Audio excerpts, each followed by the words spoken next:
रज स्पेशल आज आमे तैयारी करबा खसारे एक नुआ प्रकारर मिठा या पिठा भी कही पारंती।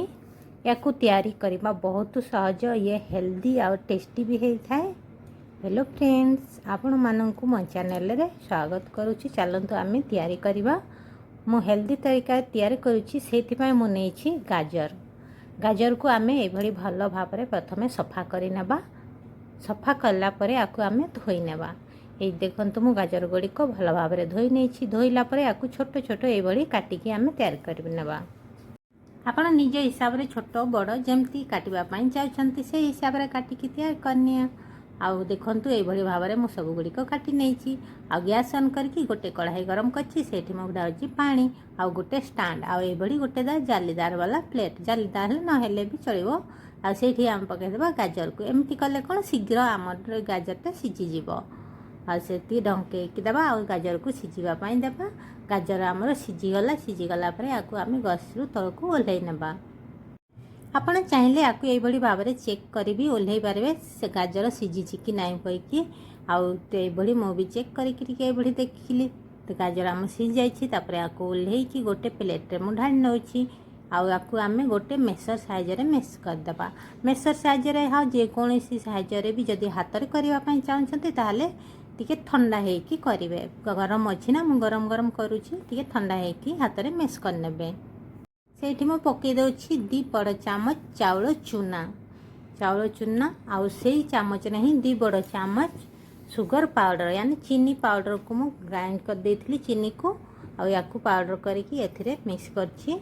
आ ए बडी भाव में मिक्स कला परे याकू भल भाव में सब गुडी को मिक्स कर नेबा। जेमिति अटा आमे दळला भली से बडी भाव में मु भल भाव में याकू दळ नेबा। आ टिके जदि तरकार पडुछि किछि चाउल चूना तापरे भी ए बडी भाव मिसै नेबे। मु भी ए बडी भाव में आ टिके मोर तरकार थिला तो आ गोटे चामच मु चाउल चूना पकेकी याकू ए बडी भाव में भल कि मिसै कर नेली। आ याकू आमे साइड कर नेबा। साइड करके रखि देबा। आ गोटे नहीं मिक्सी जार सेठी मु नौछि नड़िया। मु फ्रेश नड़िया नौछि, नाले नड़िया बुरादा भी नहीं पारिबे। आ नौछि चिना बादाम को भाजी नहीं। आ नौछि खसा सब क्वांटिटी हाफ हाफ कप नहीं। याकू ग्राइंड करके हल्के ददरा कर देबे। पूरा पाउडर करबे नहीं, खाली ए भली ददरा पीसी नेबे, ग्राइंड कर देबे। तापर गोटे कढ़ाई गरम कर सेठी मु पकई दोछि पानी। अल्प टिके पानी बदल रे आपण चाहिले घियो भी पकई पारेबे। मु खाली पानी पकईछि। सेठी आ पकई देबा 2 बड़ चामच होछि गुड़ बदल रे आपण चीनी भी व्यवहार करि पारिबे।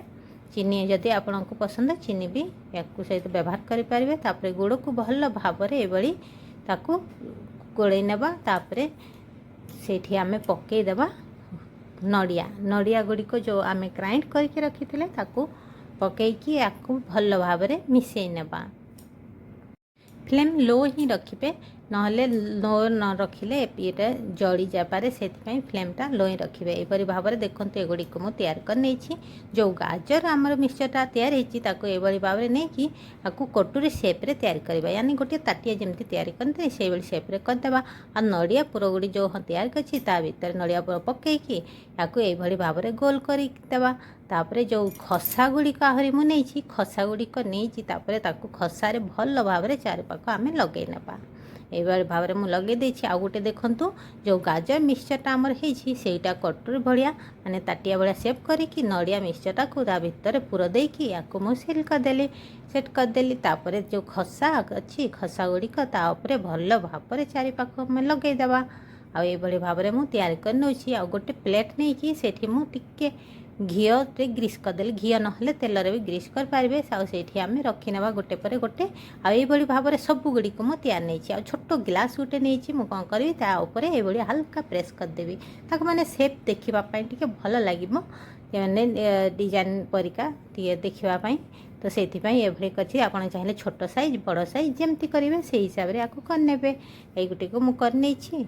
आ गोटे बड़ पात्र मु गरम करछि। सेठी गोटे पके दोछि स्टैंड पकेला परे जो आमे ये गुड़ा पिठा गुड़ी को तैयार करछे ताको ए ऊपर रखी नेबा।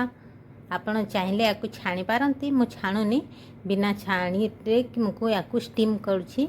माने स्टीम बिना खाली बिना पानी रे याकू मु बेक करने भी तापर ये देखो छोट साइज मु आ गोटे प्लेट रखी तापर स्टांड रखी आ गोटे प्लेट में रखी देछि दीटा आमर एका संगे भल भाव में सीझीब यानी बेक करने आपको ढंकई बेसी नुहे 15-20 मिनिट या करदेले ये आपण भल भाव में सीझीज आ देखु 20 मिनिट पर मुझे देखी ये आमर भल भाव में सीझिकी भी आसी भल भाव में फुलिकी भी आसी देख पारे तापर या ठंडा करके बाहर को आम बाहर करने देखु केते सुंदर देखा जाउछि नहीं कि ये भाव में मु सबुगुड़िक बाहर कर नहीं आप देखिपारे ये मु छोट साइज करिकी रखी आउ ये हूँ बड़ साइज रे दी प्रकार साइज रे मु करछि गोटे छोट आउ गोटे बड़ आकु आम ये गोटे प्लेट मु या रखी नौ आ गोटे प्लेट बाहर कर दूची